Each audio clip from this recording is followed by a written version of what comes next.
Halo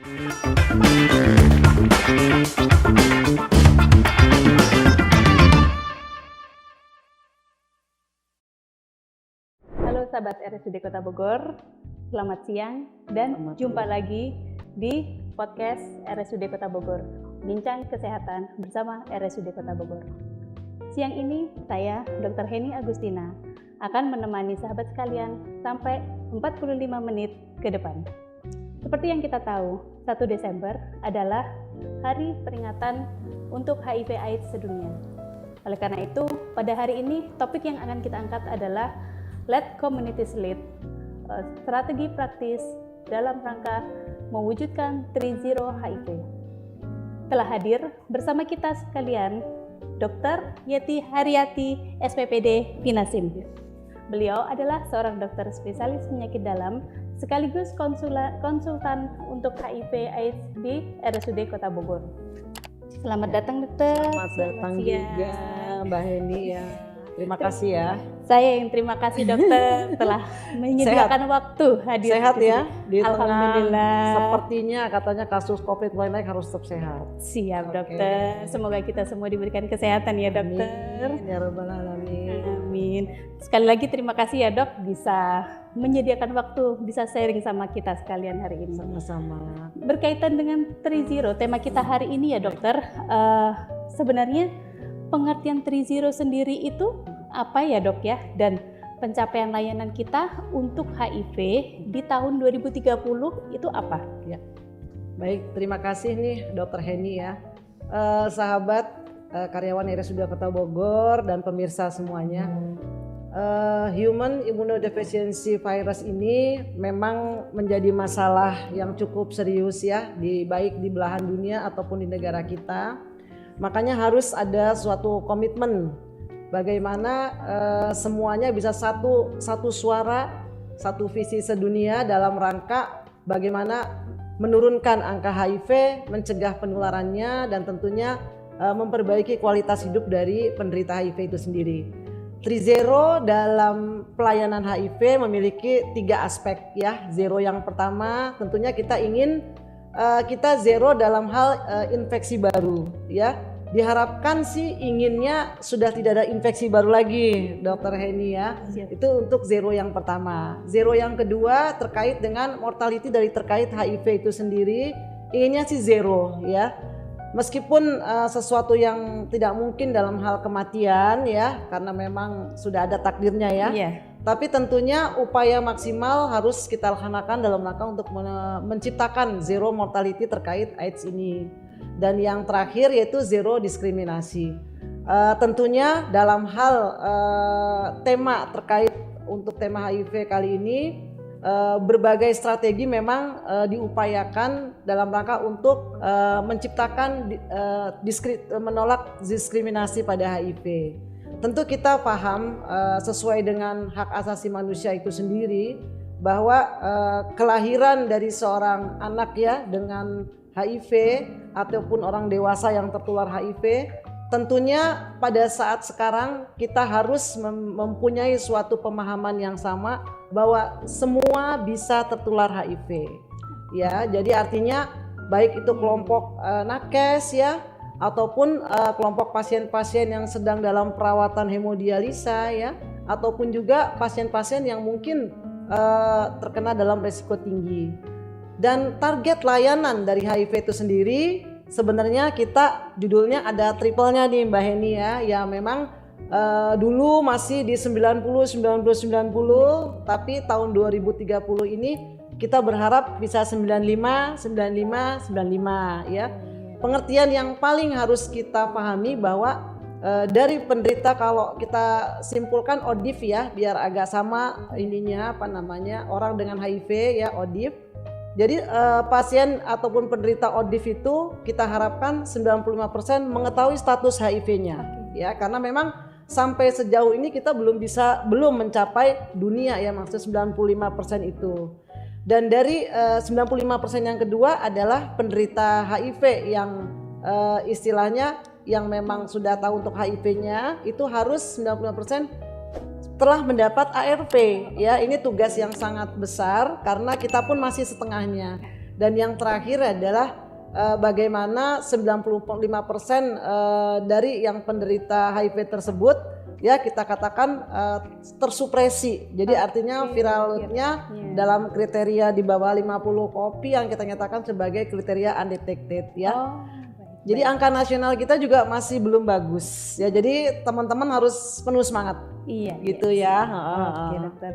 Sebenarnya gambaran penderita HIV AIDS sendiri itu dok, kalau di Indonesia sama di lain kita itu seperti apa sih dok? Ya, ini pertanyaan yang selalu harus update terus ya Dokter Heni, karena kita lewat laporan yang dari Kemenkes sendiri ya, kita lihat dulu dari patokannya untuk lihat belahan dunia seberapa genting gitu ya. Jadi artinya teman-teman sebagai insan kesehatan kita mesti aware terhadap HIV, yaitu pasien yang memang positif HIV dengan metode 3 reaktif bisa tanpa gejala. Pada saat sudah bergejala dia kita kriteriakan sebagai AIDS ya. Nah kalau di belahan dunia dengan penduduk 8 miliar kita tahu angkanya di sekitar 39 juta ODIF-nya ya. Nah jangan salah besar nih anak-anak 1,5 juta nih. Jadi kita mesti agak-agak prihatin ya, memang anak-anak ini kan memang harapan bangsa. Nah kalau kita lihat dari angka ini kita berkaca persentasenya itu ya sekitar 0,5%. Jadi 0,5% dari penduduk dunia itu memang sudah ODIF ya, sudah menderita penyakit HIV. Adapun di Indonesia bagaimana ya? Kita memang angka penduduk kita 278 juta. Di mana untuk pasien ODIF-nya sendiri itu kita kalau berkaca dari tahun 2022 itu ada sekitar 526.841 ODIF ya. 500 lebih ya, adapun AIDS-nya sendiri yang sudah bermanifestasi dengan gejala tadi ya 139 ribuan ya. Jadi dengan angka 526 ini kalau kita presentasi ke penduduk kita itu angkanya 0,2%. Jadi 0,2% masyarakat Indonesia itu memang menderita HIV ya. Ya dok ya. Yang sangat menarik nih Dokter Heni ya, dari bukan survei ya, laporan Kemenkes terakhir Januari sampai September 2023 ini ya, dari 515.455 ODIF itu jangan salah loh. Yang umurnya 25 sampai 49 itu ada 69%. Waduh. Jadi itu bukan angka yang kecil ya. 69% adalah usia muda. Persentase terbesar ya dok ya. Persentase terbesarnya ya. Dan kalau dilihat ditanya cakupan ya 95, 90, 90 itu berapa tuh masih di posisi. Jadi baru 85% yang mengetahui status HIV-nya dari ODIF tersebut. Yang baru diobati hanya baru 42%. Dan yang viral load tersupresinya baru 27%. Masih jauh ya dok ya. Jadi agak berlari ya dok ya. Jadi karena masih jauh masih ternyata. Jauh. Dan ini yang unik di antara beda Jawa Barat sama DKI ya. Jawa Barat itu kan penduduknya sekitar ya hampir 49 jutaan ya. Kita lihat memang angka yang positif itu untuk Jawa Barat sendiri 57.900. Jadi kalau di matchingkan ke jumlah penduduknya 0,2% nih, hampir sama dengan nasional. Hanya di DKI itu 79 ribuan ODIF-nya dengan penduduknya 10 jutaan. Jadi 0,7%. Hati-hati 0,7% ya masyarakat dari DKI itu adalah ODIF ya. Jadi tapi kalau kita bandingin dengan cakupan ODIF nasional, untuk Jawa Barat sekitar 11%, untuk DKI 15 sampai 16%. Ini sesuatu yang luar biasa. Jawa Barat jangan tenang-tenang ya. Ternyata lumayan nih. 0,2 ya dok ya, sama dengan nasional ya dok ya. Iya, angkanya sama dengan nasional. Iya. Dan baru 85% ya dok ya yang mengetahui statusnya, dan 42% yang baru diobati ARV. Benar. Jadi kita masih lumayan ini. Wah, benar-benar harus berlari kita. Kalau mengingat targetnya adalah tahun 2030. Iya, berlarinya jangan sendiri-sendiri dokter Neni. Kita berlari bersama ya dok ya. Iya, baik. Iya, berarti biar lebih solid ya dok ya kita. Harus. Betul. Oke dokter. Jadi memang kita harus benar-benar sama-sama mengencangkan ya dok ya, supaya bisa bekerja dari sama tingkat keluarga. Kayaknya yang harus kita waspadai. Iya, betul. Oke dok. Terus sebenarnya dok, Kalau kita lihat dengan gambaran yang tersebut itu ya dok ya, sepertinya kan masih agak jauh ya dok ya dari Benar. 85 ke 95, dari 42 ke 95. Nah itu kan memang agak jauh, sedangkan targetnya itu 2030, itu 7 tahun lagi. Iya, Benar-benar 7 tahun. Bahkan ini sudah akhir tahun. Iya, 2023. berarti 6 tahun lebih sedikit dok. Betul. Itu sebenarnya strateginya apa ya dok ya, supaya Trizero itu bisa berjalan atau bisa terwujud gitu dok? Baik, strategi ini tentu kita canangkan atau kita gregetkan itu memang berbasis apa penyebab kendala itu terjadi ya. Memang kalau yang paling banyak yang kita lihat, pertama mungkin dari faktor pasiennya dulu nih, pasien HIV ya. Memang dengan adanya stigma HIV yang melekat dan mungkin masih adanya diskriminasi, ini penderita HIV ini sepertinya agak sungkan, agak malu ataupun ada hambatan untuk datang ke fasilitas PDP ya, pelayanan dengan perawatan yang HIV tersebut. Dan juga yang paling penting mungkin kepatuhan ya. Saya rasa kepatuhan dari penderita ini memang menjadi sebuah nanti masalah besar, akan kita kupas di akhir acara. Karena ini sangat menentukan sekali kondisi yang mesti kita jalankan. Dan juga layanan kan memang tidak selalu buka 24 jam ya, mobile kliniknya masih kurang. Dan juga kalau kita lihat yang pasti sih kalau berkaca dari pengalaman yang ada, jadi kita harus memiliki beberapa strategi nih ya. Yang pertama saya rasa penguatan dulu di lini SDM. Jadi jangan sampai orang-orang yang akan ataupun SDM kita yang akan menangani HIV ini tidak update. Jadi harus terus update, terutama dengan sistem istilahnya pencatatan pelaporan yang selalu ya ada perubahan-perubahan sedikit lah setiap tahun. Secara detail karena ya, ini dokter. penting berkaitan dengan manajemen angka ya. Nah kalau SDM kita sudah bagus, baik dokter, perawat ya, rumah sakit sudah siap dalam penanganan. Nah yang kedua strateginya adalah bagaimana menciptakan layanan di perifer yang siap 24 jam. Makanya sebenarnya sudah ada sih beberapa wilayah mobile klinik ya. Jadi memang intinya ada yang klinik berjalan untuk menjaring HIV tersebut. Pernah dalam suatu tahun ada tematik yang berjudul ketahuilah status HIV kita. Nah ini mungkin belum menjadi budaya. Jadi salah satu strategi ketiganya adalah bagaimana melakukan sudah menjadi budaya untuk pemeriksaan HIV itu sendiri. Jadi screening HIV mandiri. Jadi kayaknya orang kayak belum lengkap gitu kalau belum tahu, aware ya dok ya, belum tahu HIV-nya saya gimana, belum atau lengkap. takut dok, belum siap ya dok nah itu ya mungkin itu tadi ya salah satu kendalanya. Nah strategi yang keempat ya adalah bagaimana kita memberikan suatu semangat semua bersama dari pemerintah, lembaga kemitraan ya, kemudian kader-kader dalam rangka pembentukan kelompok dukungan sebaya itu untuk mengurangi atau mendobrak stigma dan diskriminasi terhadap HIV. Kemudian pemerintah juga jangan salah telah melayangkan itu ya, yang multi mom dispensing ya. Jadi obat itu bisa diberikan tiap 3 bulan sekali ya. Saya belum tahu apa nanti udah berjalan, tapi di rencana aksi nasionalnya itu ada strateginya. Dan yang terakhir mungkin yang paling penting adalah kalau kita lihat bagaimana menjaring populasi kunci, keaktifan kita dan notifikasi pasangan ya. Karena sekarang kan judulnya sudah agresif test and treat. Jadi kita mentes, menemukan, dan nggak nyampe kita mesti bibu ya, intinya sudah harus terapi ya, kecuali ada infeksi oportunistik seperti HIV dan tokso kita atasi dulu. Kalau tidak ada itu kita harus segera menterapi dalam 7 hari pertama. Segera ya dokter. Sambil jalan Cotrimox-nya. Kalau dokter ya itu sebagai konsultan kita, kayaknya SDM di RSUD ini sudah tidak perlu diragukan ya dokter ya. Amin.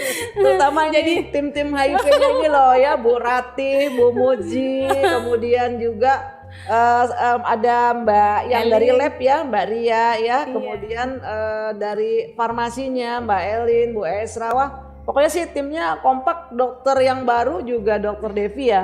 Dokter Devi, dokter Cindy ya sudah berkolaborasi. Ya kita sih berharap terus mempercepat ininya ya, update SDM ya, agar bersinergi tadi ya. Iya, siap dokter. Insya Allah semoga, pokoknya insya Allah deh kalau RSUD bisa diandalkan ya dokter ya. RSUD Bismillah ya. Bismillah ya. Sesuai harapan Pak Dir dan dengan harapan Pak Dir ya. Mendukung program pemerintah ya dok ya. 3-0 itu tadi. Sangat iya kan. Kalau akreditasi aja nggak ada HIV-nya yang 100 sama TBC-nya 100, kita nggak bisa mencapai loh harga nggak bisa ya dokter ya. Karena masuk dalam prognos ya dok ya. Oke, jadi mau nggak mau harus ya nilainya harus sempurna ya 100 ya dokter ya. Oke dokter. Terus dokter untuk sekarang ini kan ada kebijakan bahwa calon pengantin, terus ibu hamil, pasien TBC, itu kan semuanya di screening anti HIV ya dok ya. Itu sebenarnya kenapa ya dok ya? Apakah termasuk dalam program 3-0 sendiri atau bagaimana dokter? Ya, baik ya. Memang kalau kita lihat teman-teman sekalian, dulu itu kita berangkat dari populasi kunci ya. Jadi lelaki suka sama laki, kemudian waria, kemudian ada perempuan suka sama perempuan ya. Ada 4 itu populasi kuncinya ya. Nah untuk yang tadi disebutkan itu merupakan populasi non kunci ya, kayak untuk ibu hamil ya, kemudian juga pasien-pasien yang mau hemodialisa di screening juga, kemudian juga yang ibu mau hamil dan juga mau menikah ini ya. Jadi Wali Kota Bogor kalau nggak salah nih Mbak Hen ya, tapi saya lupa nomor perwalinya itu sudah mencanangkan dalam untuk satu memberikan tes ya dalam hal persiapan pernikahan ini ya. Jadi memang kalau kita lihat sendiri ini penting kita screening karena apa? Ada beberapa istilahnya lah, terutama sih yang pasti yang sudah nasional tuh ibu hamil ya. Ibu hamil ya, dan juga pasien-pasien yang akan hemodialisa udah secara nasional. Jadi kondisi yang sangat beresiko karena ibu hamil kan ada penularan dari ibu ke anak. Sedangkan untuk hemodialisa sendiri itu meskipun penggunaan mesin itu sudah steril lah ya, sudah dengan SOP yang bagus, tapi tetap ya angka penularan seperti HIV, hepatitis itu kalau nggak dijaga bisa terjadi. Jadi makanya jadi penting.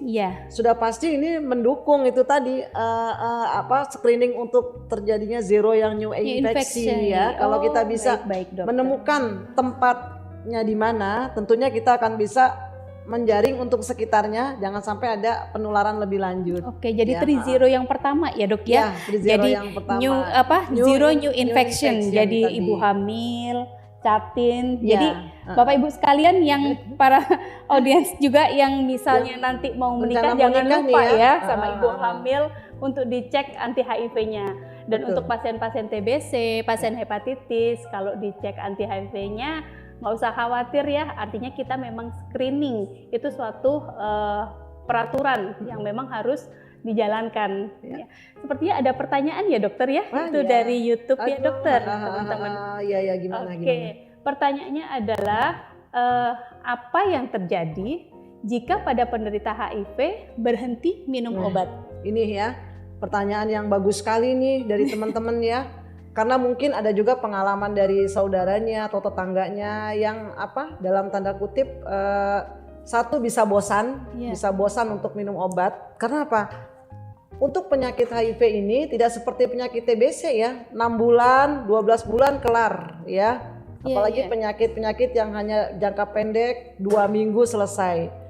Obat yang ditemukan sampai saat ini memang hanya mensupresi, menekan virusnya. Jadi tidak mematikan. Jadi oleh karena itu regulasinya diminum seumur hidup. Nah disinilah konsep seumur hidup ini membawa suatu dampak tersendiri. Salah satunya adalah putus obat tadi ya. Karena bosan ya dok ya, karena capek minum obat. Nah apa nih resikonya ya jika orang memutuskan obat itu ya. Nah yang jelas yang pertama virulensi kumannya akan naik. Ya sudah pasti virus dari HIV itu sudah akan naik ya, itu yang biasa kita lihat pasien-pasien yang virusnya naik sudah otomatis korelasinya akan berbanding terbalik dengan CD4. dengan antibodinya ya. Jadi CD4-nya akan turun. Jadi makin tinggi virusnya, CD4-nya makin turun ya. Ini teorinya makin rendah. Dan kita lihat dengan CD4 yang rendah, akibatnya infeksi oportunistik akan gampang masuk. Jadi ya. gampang terserang sakit ya dokter. Jadi pasien HIV itu sebenarnya bukan virusnya yang bikin timbul penyakit macam-macam. Jadi justru karena daya tahan tubuhnya turun, menyebabkan dia gampang terinfeksi. Tuberkulosis ya yang paling sering ya. Terinfeksi penyakit kulit juga, herpes ya, kemudian juga ada tokso yang bikin kesadarannya terganggu turun, infeksi jamur ya di sekitar. Jadi memang itu yang membuat dia akan istilahnya morbiditas dan mortalitasnya tinggi ya dok ya. Kemudian kalau berhenti minum obat juga yang paling penting itu Mbak Eni resistensi obat. Resistensi jadi memang ya dok ya, gampang resisten ya dok ya. Ya karena itu seperti obat-obat TBC juga ya teman-teman sekalian. Makanya kalau di TBC sendiri tuh ya paling tidak 7 hari lah yang ditoleransi ya. Kalau lebih dari 2 minggu tuh harus mengulang dari pertama gitu. Kalau di regulasi pengobatan TBC ya. Yang untuk HIV ini ya kita berharap tidak hanya sekedar putus, jamnya juga harus pas ya. Harus pas itu berkaitan tadi. dengan kepatuhan tadi ya dok ya. Benar. Jadi kalau bisa menjawab pasiennya itu patuh, jamnya sesuai, jadi virusnya lebih mudah ditekan ya dok ya. Ditekan. Baik. Jadi artinya obat HIV itu tidak boleh putus ya. Jadi harus terus menerus karena kalau misalnya putus minum obat ARV itu akan meningkatkan virulensi virus dan menurunkan daya tahan tubuh atau menyerang CD4-nya itu tadi sehingga pasien bisa lebih banyak terkena infeksi oportunistik dan itu meningkatkan resiko untuk terjadinya kematian. Iya. Oke. Itu saya ada pertanyaan lagi dokter. Kayaknya ini luar biasa dokter. Ini ada satu pertanyaan yang bagus dokter ya. Benarkah sebenarnya perempuan ini salah satu yang paling mudah terkena untuk HIV dokter? Dan kenapa ya dok? Gitu loh. Kenapa banyak perempuan gitu? Ya kalau lihat statistik sih sebenarnya lebih banyak laki-laki. Kalau secara statistik ya. Nah cuma tadi kan kita sering menggaungkan program artinya ibu hamil mesti dicek anti-HIV itu tadi ya. Dan juga beberapa kasus kita lihat gini, sebenarnya kalau secara statistik laki-laki itu pada dekade di atas tahun 2018-2020an karena populasi kunci yang paling berperan kalau dulu kan jarum suntik Venasun ya dulu ya sebelum 2018. Begitu 2020 ke atas itu yang lebih berperan tuh LSL, yang laki suka laki ya. Jadi artinya seks ya antar individu yang memang istilahnya berkembang bebas ini ya, tidak setia satu pasangan ini menjadi celah pintu karena virus HIV itu kan menular lewat darah. Jadi artinya darah yang memang mengandung virus HIV terkena oleh orang yang dalam tanda kutip ada jejas jaringan. Nah tentunya Bapak Ibu sekalian yang mungkin sudah dewasa ya, sudah intinya hubungan dewasa, hubungan seks sudah pasti dalam hubungan seks itu ada jejas ya, jejas istilahnya luka terbuka lah. Jadi artinya kalau pada laki-laki yang tadi terkena LSM tadi positif, jadi artinya dia berhubungan dengan pasangannya itu akan menyebabkan itu tadi darah yang suami akan menular kepada istri ya tadi lewat hubungan seks ya. Jadi kalau itu yang paling ininya ya. Tapi secara angka sih sebenarnya laki-laki ya yang kita banyak temukan. Jadi sebenarnya secara statistik tetap laki-laki lebih banyak laki-laki. Cuma pada perempuan itu lebih mudah tertular pada pasien-pasien yang pasangan diskordan itu ya dokter ya. Jadi dan pada saat hamil harus diinikan ke bayinya. Artinya jadi memang tetap perempuan yang harus tetap menjadi program gitu ya. Harus diperiksa nih karena memang tadi penularan lewat bayi bisa terjadi pada pasien-pasien HIV. Jadi ibu-ibu para wanita yang sehat ya, karena kesehatan ibu-ibu sekalian adalah kesehatan anak-anak kita. Ini ada pertanyaan lagi dok, kayaknya aktif lumayan ini dokter. Jadi kayaknya kita akan panjang ini dok. Boleh. Iya dokter. Sebenarnya ini apa sih dok yang harus diambil langkah-langkah selanjutnya jika ada seseorang yang didiagnosa dengan HIV. Terus kemudian ada nggak sih dok vaksin? Karena HIV itu Ya, kan ya. virus. Benar, Jadi benar. ada pertanyaan, ada nggak sih vaksin untuk mencegah HIV itu sendiri? Baik ya. Kalau kita lihat ya, memang pemeriksaan untuk HIV itu harus lengkap 3 metode ya. Jadi Oke, kita dokter. bilang atau mendiagnosa ini HIV itu sudah pasti 3 metode itu harus positif, positif dokter Heni. semua Jadi ya, artinya kalau belum 3-tiganya positif, kita masih memberlakukan ya judulnya istilahnya belum apa tuh dokter Heni namanya, Yang belum inkonklusif belum itu. konklusif ya, masih inkonklusif ya. Jadi teman-teman sekalian, pada saat sudah terdiagnosa HIV tentunya ada beberapa hal yang mungkin harus dipersiapkan ya. Pertama kali dalam hal ini adalah mentality ya dokter Heni ya, karena tapi saya punya satu pasien yang santai punya ya, tapi itu memang perorangan masalah untuk menerima suatu penyakit. Santai mungkin dia sudah terbiasa, maksudnya gini, tahu sudah banyak mendapat informasi HIV itu seperti apa, tahu bagaimana nanti minum obat, tahu untuk bagaimana untuk mencegah penularan dalam hal berhubungan seks dan sebagainya. Jadi dia sudah moderat lah kali ya. Nah tapi untuk teman-teman yang mungkin mohon maaf ya pengetahuannya masih kurang ya, tentu juga mungkin ya misalkan tertularnya lewat transfusi darah ya. Mungkin tertularnya kita dapat jodoh yang mungkin belum pernah terscreening, mungkin bisa aja jodohnya itu punya masa lalu ya, tapi sudah kembali ke jalan yang benar, terus memang positif kita nggak periksa, akhirnya kita juga terkena ya. Kemudian juga pada saat kita bekerja nih tiba-tiba jarum suntik tas dari penderita HIV kena ke kita ya, kalau iya qadarullah gitu ya dilalah ya. Jadi ini sesuatu yang ya kita pasti selalu akan terkena beban mental dalam arti kenapa saya mesti yang kena gitu loh, gitu dokter Heni ya. Jadi itu pasti bagaimana perawat dan keluarga memberikan dukungan suportif pada mental dari yang terkena ini. Karena nggak jarang dia jadi akan apa ya bahasa kitanya menarik diri ya. Kalau dia belum menikah dia takut nanti bisa nikah apa enggak, apa ada yang mau dengan saya dan sebagainya. Yang kedua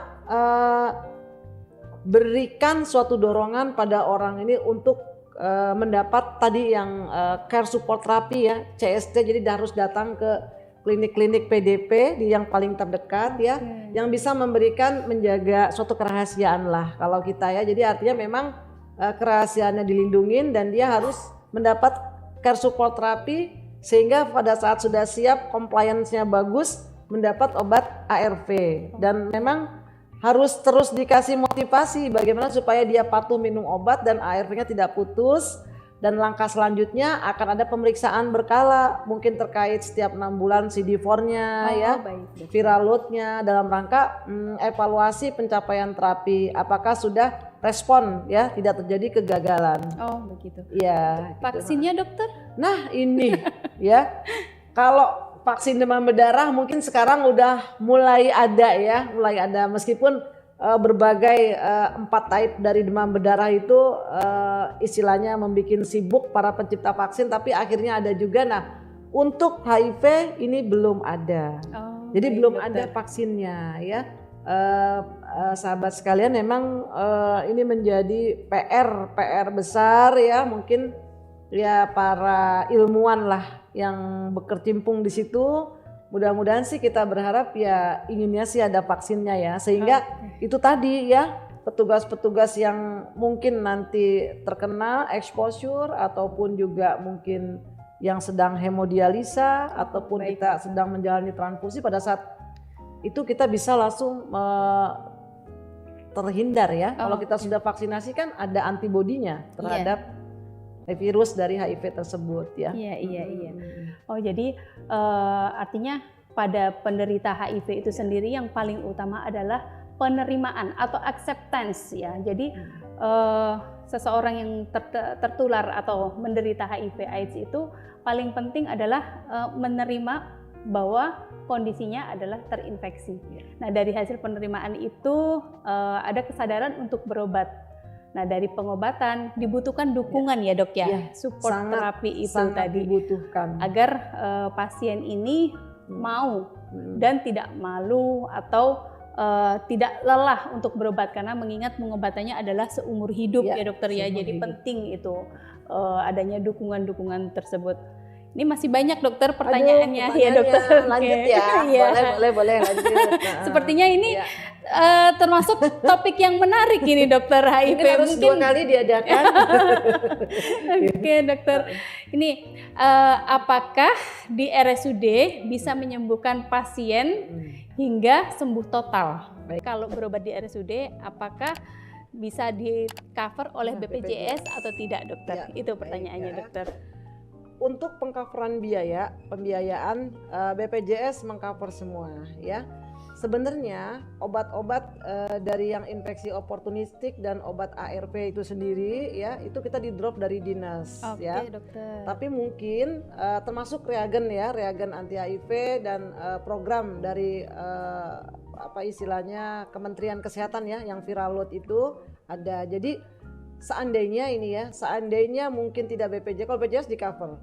Seandainya tidak BPJS ya, itu yang berbayar tuh adalah hanya retribusi bertemu dengan konsultan. Jadi artinya dokter. Ya satu retribusi ketemu konsultan, kedua kalau seandainya pasien umum ya, kedua pemeriksaan penunjang lainnya ya, di selain anti HIV maksud saya. Kemudian juga mungkin BHP ya, BHP itu artinya ya jarum suntiknya, kapasnya, alkoholnya gitu ya. Jadi kalau untuk reagen yang di drop oleh pemerintah itu kita sudah free meskipun dia bukan BPJS ya itu dokter. Tadi.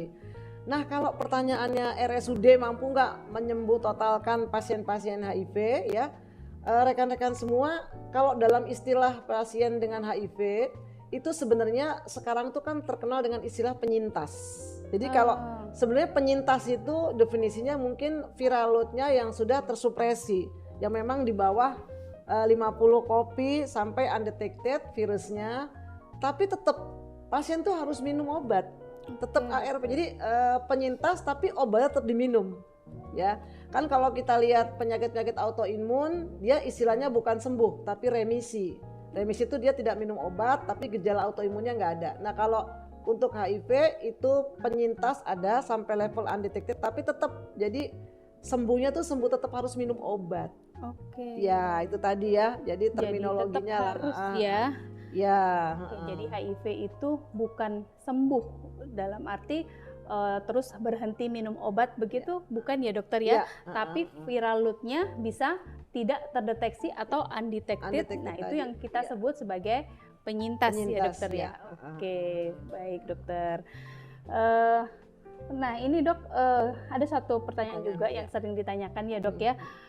Sebenarnya bisa nggak sih dok seorang yang menderita HIV itu mempunyai anak dan kemudian tidak tertular anaknya? Ya. Iya. Betul dokter Heni ya. Jadi ini sudah merupakan fitrah ya. Semua orang ya memang diciptakan ya sangat semangat untuk memiliki keturunan ya. Bagi yang rekan-rekan ataupun pasien yang menderita penyakit HIV ya, jangan berkecil hati ya. Jadi dengan upaya pengobatan yang sungguh-sungguh pada saat viral load itu undetected ya, di bawah 50 kopi per mililiternya, teman-teman masih bisa untuk memiliki pasangan ya. Tentunya kalau pasangannya HIV juga mungkin harus sama-sama syaratnya ya. Kalaupun pasangannya bukan HIV ada antisipasi lain, dan yang pasti kita mempunyai beberapa pasien yang pada saat sudah tercapai undetected tersebut merencanakan ya planning untuk kehamilan ya, itu anaknya terbebas dari virus HIV tersebut ya. Biasanya memang screeningnya nanti ada pemeriksaan yang early detection terhadap virusnya pada saat dia masih bayi, dan terus akan dilanjutkan juga nanti tentunya ya pasti pada 18 bulan ya dengan pemeriksaan PCR viral load yang sesungguhnya seperti orang dewasa. Pada saat lahir pun kalau ibu hamil HIV itu segera diobatin, bayinya nanti segera mendapat profilaksis di 20 bulan tersebut ya. Jadi memang istilahnya sudah adalah protap-protapnya yang akan dilewati, yang pasti jangan khawatir, bisa untuk insya Allah ya melahirkan keturunan yang tanpa virus HIV. Jadi optimis dokter Heni ya, buat teman-teman juga mungkin dari saudara atau koleganya ada yang menderita HIV, Jangan putus penyemangat, harapan jangan putus ya, harapan bahwa ya. seseorang yang menderita HIV itu masih memungkinkan untuk mempunyai anak dan tidak tertular HIV Ya. asalkan Ya. konsul, kontrol, dan berobat yang teratur.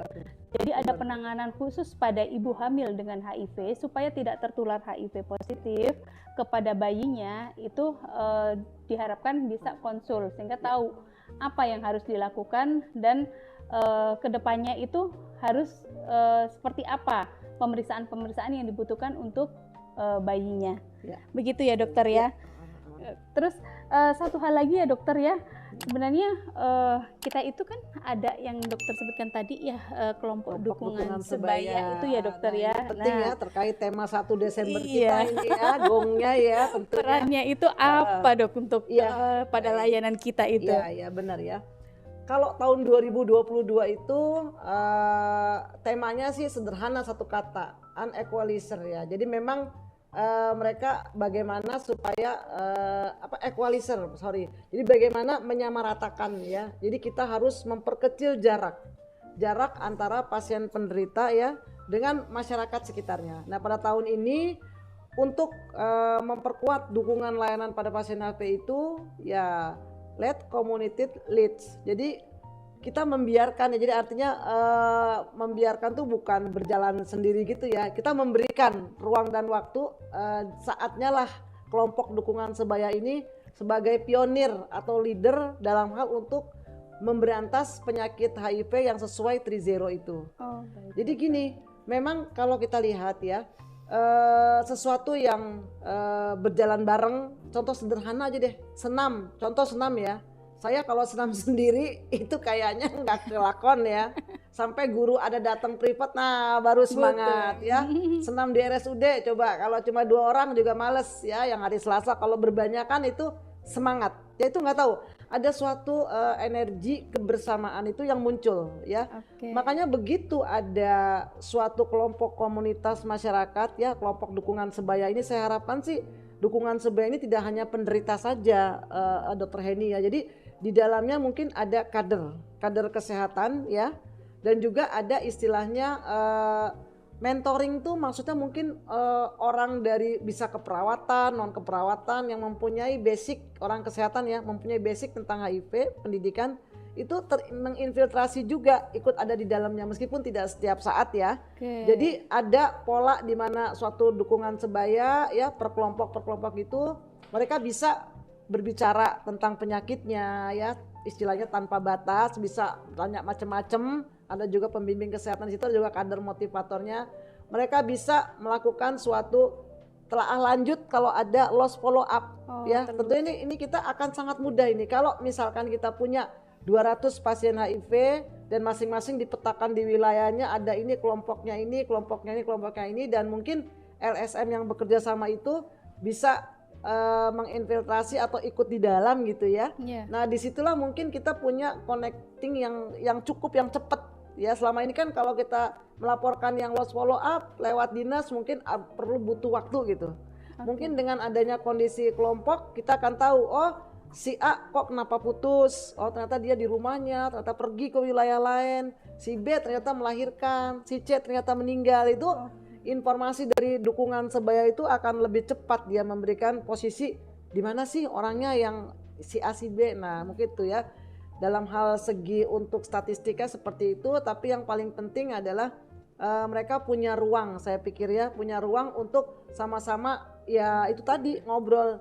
Yang belum punya pekerjaan juga mau kerja apa ya, jangan salah loh, saya suka agak sedih bagaimana seorang penderita HIV yang punya anak, punya keluarga, dan dia sudah, judulnya kalau bahasa kita hijrah ya. Jadi artinya dia sudah berusaha untuk menafkahin keluarganya, sudah berusaha untuk berobat teratur. Nah siapa yang mau menerima mereka kerja ini? Nah itulah ya, kadang-kadang kita apa mungkin diterima di rumah kita misalkan ya sebagai supir taruhlah ya. Kan sekarang masyarakat kita supirnya masa penderita. Nah itu di situ ya. Jadi sekarang kita harus sama-sama memberikan pengetahuan terus kepada rekan kita, anak kita di keluarga tentang apa penyakit HIV dan bagaimana pasien HIV itu memang harus diperlakukan tanpa diskriminatif, termasuk di rumah sakit, Dr. Hen. Jadi ada beberapa rumah sakit yang kadang-kadang menolak ini pasiennya mau diseksio gitu ya, nggak bisa operasi ini karena ini ya. Sebenarnya dengan PPIA atau pencegahan infeksi yang bagus ya, itu kita harus sudah bisa untuk menangani pasien-pasien HIV. Ya, termasuk kan memang pelayanan poli dan jangkauan obatnya juga sudah ada. Jadi perawat jangan ragu gitu ya, mungkin megang pasien HIV takut kali gini ya apa gimana gitu ya. Jadi jangan sampai kita insan kesehatan sendiri nih yang memang menciptakan gua pilihlah jangan, kalau bisa yang HIV dirujuk aja ke RSCM. Nah disitulah ya. Jadi apalagi kan rumah sakit kita tipe B+ ya, artinya memang sudah bisa melaksanakan itu. Jadi artinya yuk mari kita beri ruang melalui kelompok dukungan sebaya, dan mari kita dobrak ya barir ataupun stigma dan diskriminasi terhadap penderita HIV. Mudah-mudahan ya. Mudah-mudahan ya dokter ya, karena ternyata masih ada ya dokter stigma bahkan di kalangan pelayanan kesehatan sendiri. Benar. Semoga sih kedepannya makin berkurang lah stigma itu sampai akhirnya menjadi zero ya dokter ya. Zero diskriminasi. Iya, karena kalau misalnya kita masih ada diskriminasi, ada stigma, para penderita itu terus terang akan takut, akan khawatir. Khawatir apa? Khawatir dikucilkan, khawatir nanti diasingkan, bahkan ya itu tadi yang tadi sudah dokter sebutkan bahwa seorang yang sudah hijrah tidak mendapatkan pekerjaan, logikanya nanti akan berpikir dia bagaimana harus menafkahi keluarganya, terus kemudian malah kalau yang dikhawatirkan ya dok dia malah menularkan ke yang lain karena ada stigma itu sendiri ya dokter ya. Jadi sebenarnya tujuan stigma itu pertama kita untuk mendukung pasien, plus sekaligus biar pasien ini tidak malah menyebarkan atau menularkan HIV-nya ke orang lain ya dokter ya. Benar sekali. Luar biasa dokter sharingnya hari ini. Seneng ya Masya Allah. kita bisa bincang-bincang. Kayaknya sih kalau sampai sore ayo, cuma mungkin teman-temannya ini yang mau pulang ya. Loh. Enggak bercanda ya. Dokter ini kalau praktek di sini hari apa dokter? Ya, saya setiap hari ada di RSUD Kota Bogor, Senin sampai Sabtu jam 8.30 sampai jam 12. Kalau di Rumah Sakit Mulia juga mangga sore hari jam 15 sampai 18. Di Ajra ada juga praktek jadwal malamnya ya. Jadi di RSUD prakteknya setiap hari Senin sampai Sabtu jam 8 sampai jam 12. Jadi jangan lupa untuk berobat bagi penderita HIV. Yang tidak menderita HIV, jangan takut untuk memeriksakan diri. Karena semakin tahu status HIV-nya, semakin kita bisa mengerti dan menyadari tindakan apa yang harus dilakukan. Kembali lagi ke 3-0 ya dok ya, saya ambil kesimpulan ya dok ya, bahwa tahun 2030 3-0 adalah zero new infection, nol infeksi baru, zero death related AIDS ya. Jadi kematian berkaitan dengan AIDS diharapkan nol, dan zero stigma atau zero discrimination ya. Nah, semoga bincang-bincang pada siang hari ini bisa membawa manfaat yang besar buat sahabat sekalian. Semoga para penderita HIV bisa mendapatkan pengobatan yang tepat. Bisa ke Dokter Yanti ya, Senin sampai Sabtu jam 8 sampai jam 12. Oke, terima kasih sekali lagi dokter atas waktu yang sudah menyediakan waktu untuk kami ya dokter, untuk kita semua berbagi ilmu ya. Semoga 3-0 bisa segera terwujud. Karena ada saat bahwa manusia itu tidak bisa memilih apa yang terjadi pada dirinya. Tapi manusia bisa belajar berdamai dan menerima dengan lapang dada apa yang sudah diterimanya saat ini. Terima kasih. Jangan lupa like dan subscribe YouTube RSUD Kota Bogor dan IG RSUD Kota Bogor. Terima kasih. Wassalamualaikum warahmatullahi wabarakatuh.